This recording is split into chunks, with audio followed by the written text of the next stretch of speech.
everybody, and welcome to Nathan on Shuffle. In today's album spotlight, I'm talking about the new Yes album, The Quest. This is one I've been interested to get into, to dive into. Been a little nervous to review it because I know there's probably people in both camps, people who like the album and appreciate it, and people who really don't.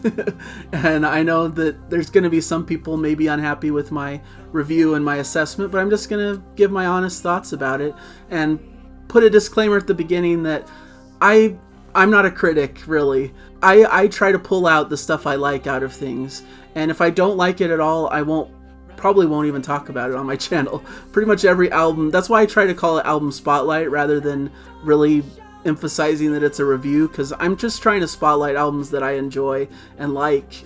And so I'm going to talk positively about it, just to warn you guys who may just not like this album. But, I'll be honest, and I'll say the shortcomings it may have as well. But overly, I'm going to lean positive towards the album. So just wanted to put that as a disclaimer.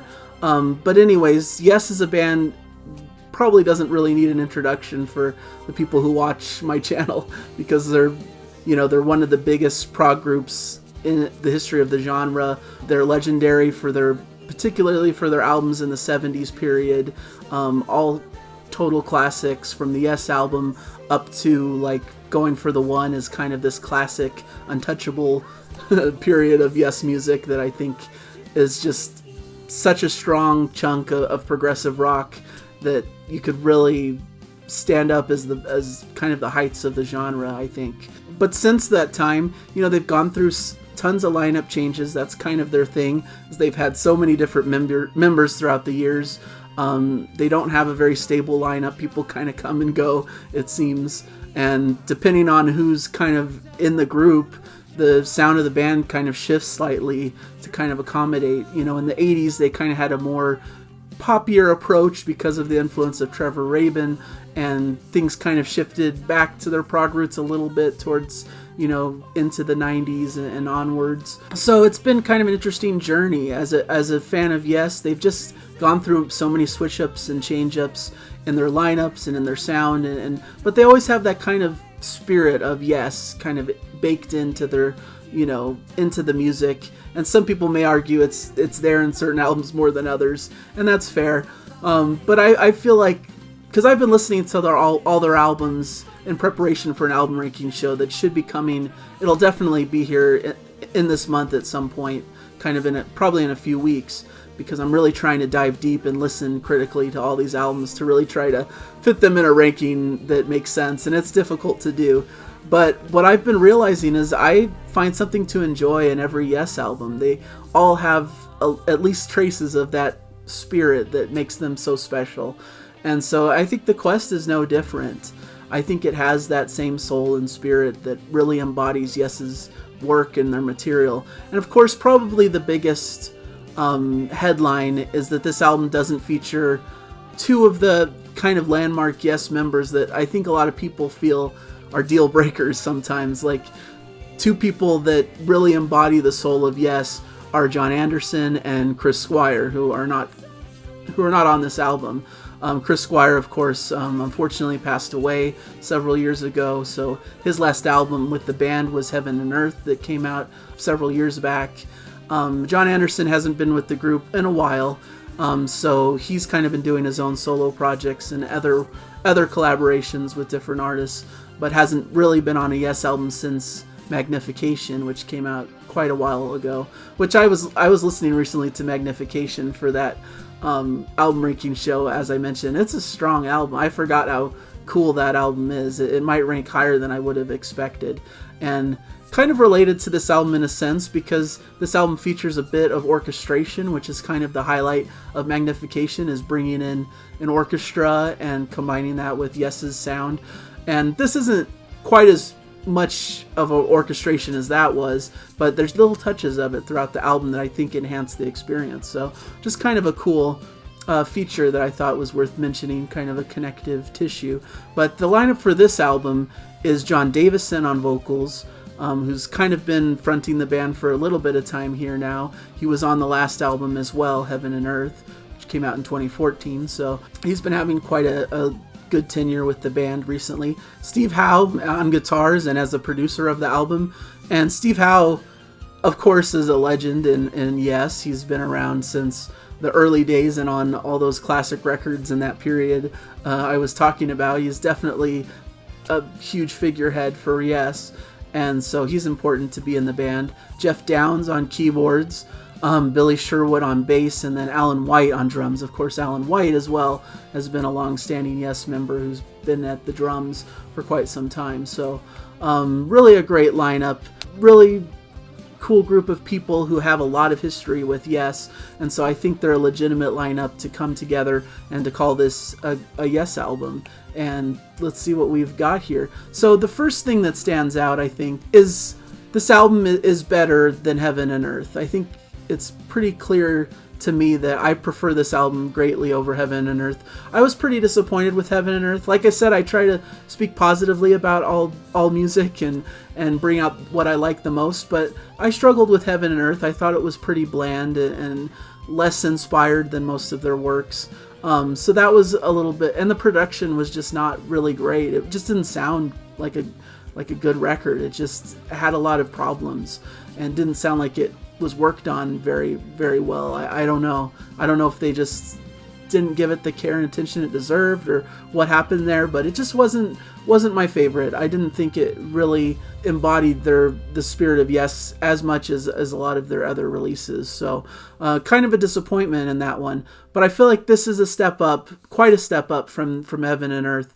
I think the band has a lot more fire on this album, and the production sounds a lot better than it did on Heaven and Earth. And I feel there's more excitement with the band. I feel like they're really excited about this material, and it shows in the music. And so that brings it up quite a level from Heaven and Earth in my estimation. So really cool to see the band excited about a new Yes project and excited about the current lineup as it stands. And overall, I'd say it's a really pleasant listen. It's really beautifully crafted. The playing on it is really well done. I feel like Steve Howe is kind of the star of the album a little bit because there's so much of his guitar all throughout, both acoustic and electric. A lot of his very signature Yes sound. It sounds like stuff that could be plucked from the 70s, at least the guitar sounds and guitar, little guitar flourishes here and there. So I find him to be a very present member, and he wrote a lot of these tracks, so there's a lot of Steve Howe writing credits throughout the album as well, and he's the producer, so I feel like he was kind of the main man in charge here, and it's very apparent to me that that's the case, and almost slightly to its detriment a little bit, because I think in parts it can almost sound like more like a Steve Howe solo album than a Yes album, so I'd kind of rather have more collaboration and make it sound more like a collaborative Yes effort. And of course, there's several other writers and different tracks that feature different members. I'm not saying that it's purely just a Steve Howe record, but he's, very present, and especially his tracks that he wrote almost feel like they could be part of a Steve Howe solo album rather than a Yes album. But I do think the other band members enhance these tracks and make them sound more like a band track, so that works well. Just a minor thought about it. I really like John Davison on vocals. I know some people probably have a hard time with him just because he's not John Anderson. John Anderson has a special spirit and a special quality of his vocals that's magical. It's something that can't really be replicated. There's a lot of singers that try to sound like John Anderson, but there's a certain spark that he has that's pretty hard to capture. But trying to think of John Davison separately as his own singer and not just as some kind of John Anderson clone, I think John Davison does a great job on vocals. I think his voice is really, really sweet and pure, and really is highlighted as well on this record. And I think John Davison had a lot to do with this record. He was really involved in a lot of the writing and really put his stamp on a lot of these tracks. So really excited that he's really embracing his role as a member of the group, and that he's really bringing a new style and sound to the band in places. So really, really cool to have him on board. I like him. I think he's great. Sherwood is another big surprise. Billy Sherwood, who's done a lot with Yes, so he's not anything new, but he really takes a kind of step up here because he's filling these massive shoes of Chris Squire, which is near impossible to do because Chris Squire's bass sound and his backing vocals are just such a staple of Yes music. But he does a great job. The bass on here sounds really great, and he does a lot to contribute to that. There's a lot of great bass lines. He does some great vocal work too to kind of bring in that fullness of sound and the vocal harmonies and so forth. So I think there's a lot to love about all the contributions by everyone here. The keyboards are interesting as well, not to kind of keep out some of these other guys. Jeff Downs does a great job on the keyboard. Some of the keyboard sounds to me sound a bit dated or old-fashioned sometimes, sound like kind of 80s style, but I think it kind of has a charm to it as well. I think it's fun and provides some variety, but there is some fantastic sections of some great keyboard work and some soloing that really works well in certain tracks, and Alan White does a serviceable job on drums as well. He really steps up to the plate here and gives this a strong backbeat and really gives it a good solid base and foundation through the rhythm section. So all musicians are doing well here, and I think it feels like an album that they're really passionate about and that really has a lot going for it. I will say though that I wish the album was had a bit more bite to it, had a bit more rocking nature. It's very laid back in its style. There's sections. The Ice Bridge that starts the album is more of a rocking song in a lot of ways, but after that it kind of settles into this more ballad-esque groove for most of the tracks that sometimes I can get fatigued a little bit listening to that over and over. Wish there was some variety to kind of add some spice to this a little bit, but it's definitely a huge improvement over Heaven and Earth, which I felt that way about too, but feel even more so on that one, that can feel very bland and very little bit lifeless at times, but this has more life and more vibrancy to it, and some of those more ballady type sections are some of the most beautiful moments on the record. Going through the tracks, like I said, the Ice Bridge is such a great opener. It's really, it starts out like this keyboard similar to Fanfare for the Common Man, but then the Chris Squire-esque bass kind of kicks in and pumps along and kind of brings a backbone and a feel to it as it goes along. There's some great guitar licks and lines throughout the song. Great singing from John Davison, kind of in a writing style similar to John Anderson to me, of like very spacey and floaty in the lyrics and kind of dealing with issues and kind of about the environment and about what we're facing. So really kind of cool energy here, and a great ending section with some like soloing between Steve Howe and of course Jeff Downs. Really a cool outro that plays out a lot of that music. I wish there was another track or two that was kind of like this one, because I think it really creates the punch that the band needs to start this album. Dare to Know is the second track, a Steve Howe written track. Very solid, great guitar playing, kind of a guitar figure that kind of is the bass for the song and kind of is replayed over throughout the song, and some incredible orchestration throughout the piece that I really enjoyed. So I find this to be a very pleasant track. Minus the Man gives John Davison and Billy Sherwood a chance to collaborate together on a track, and it's a very serviceable song. It's very interesting with the bass kind of leading the charge and some orchestration around it. Just a really cool track that kind of provides a good variety between all the Steve Howe written tracks around it. So kind of a bit laid back in its style, but has a bit more bite than, like I've been saying, anything from Heaven and Earth really. Leave Well Alone was a surprise to me. It's maybe my favorite track on the album. It starts out with Howe playing this kind of Japanese instrument, koto I believe it's called, and it gets into this kind of funky groove with this kind of almost big 80s keyboards on it. Then it slows down into kind of some acoustic guitar and vocals before coming and returning back to this funky section. And then there's kind of a play out at the end that's kind of reminiscent of just like some Steve Howe classic 70s, like Worm from Starship Trooper, just playing out this kind of acoustic guitar figure. And it's really a cool track that I just really appreciate. I think it's it shows the band having a bit more energy with that kind of funky bit with some great bass playing. And I think it really brings some energy and some interest to the band. So this was a big thumbs up for me, this track in particular. The Western Edge is another Davison-Sherwood collaboration. It's a pretty decent track, similar to Minus the Man. You know, there's some interesting keyboard sounds, and the vocals are pretty interesting because it's a mixture of Billy Sherwood and John Davison sharing vocals. Really nice, really pleasant song. Not really one of my favorites from the album, not really knocking my socks off or anything, but it's pleasant and enjoyable, and I think it fits the sound of the album. It kind of works in the makes here. Future Memories, written by John Davison, is one of the highlights to me of the record.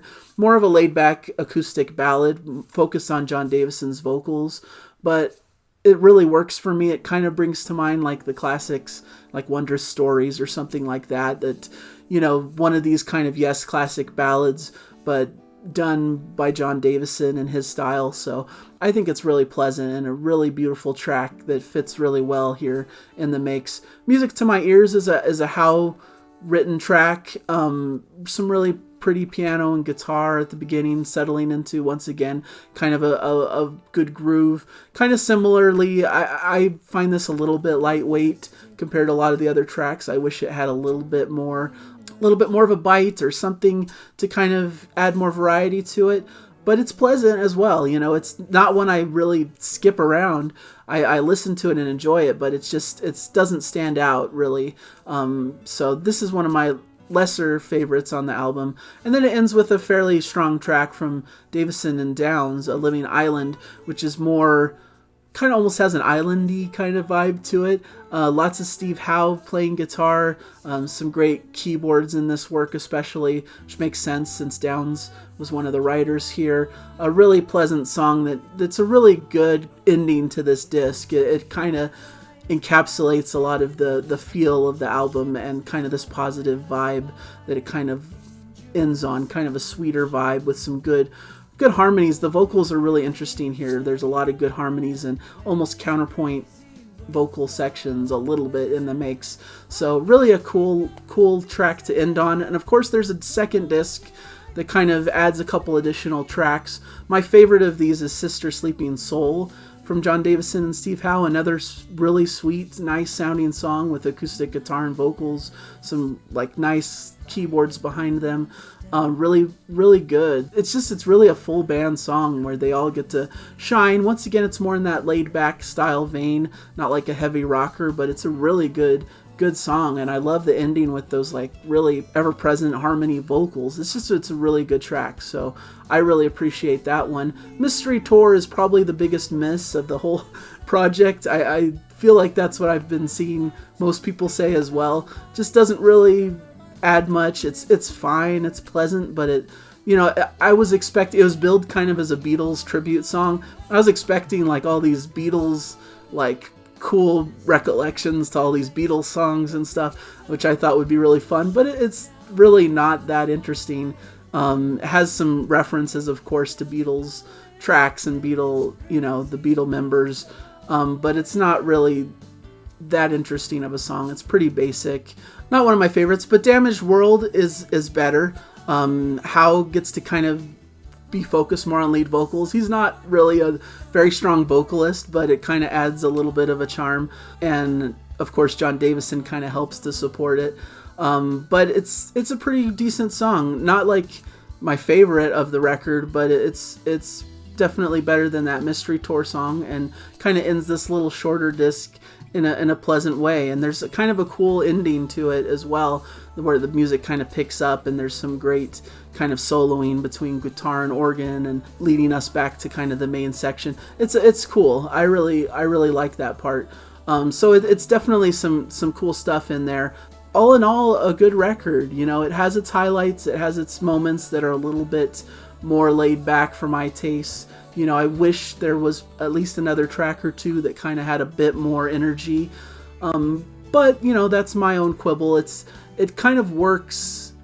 That's kind of the theme of the album, is it's kind of meant to be maybe more acoustic, laid-back style album that's just meant to be played, you know, to sound pleasant and enjoyable. I kind of liked listening to this, just kind of sitting back and enjoying the music washing over me. It's not like anything that challenged me a lot mentally or anything, but it really was pleasant to dive into, to listen to, and I definitely plan to listen more. I think Jana would really like a lot of this stuff, so I'm excited to play it around her and see how she feels about it. But just really a solid album from Yes.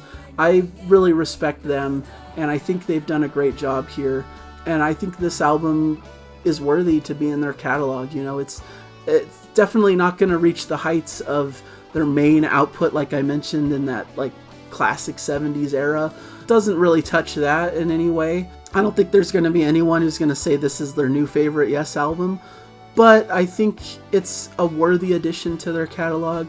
I think it's enjoyable. I think it's a fun album for fans of the band to kind of appreciate and enjoy. I'd rather have this than nothing. You know, a lot of people act like Yes should maybe retire by now and that kind of thing. I'm always happy to get more, you know, and if it's of this high quality, I think it's worthy to be released and to be enjoyed by the Yes fans who appreciate this sort of thing. So thank you guys so much for listening to my review of The Quest. I hope you guys have been enjoying the album. Please let me know your thoughts in the comments. I'm open to any sort of comments. You can talk about how you dislike the album if you so choose, but I'd respect, you know, please be respectful and, you know, considerate of all opinions, and don't, you know, put down other people's opinions who may like the album or, you know, whatever. So thank you guys so much once again. Please subscribe if you like what I do here. I do these album reviews fairly often for all the big new prog releases, and also for some more obscure prog releases that maybe some people miss. But I'm always trying to spotlight great new albums, because that's what's important to me, and that's my main focus on this channel, is bringing attention to these new prog albums that are really great and really worthy of attention, and bring back some of the memories and some of the heights of the classic prog of the 70s. So thank you guys once again. Please keep enjoying the music, whatever you've got going on, and I hope to see you guys in a future video. So thank you again, and bye.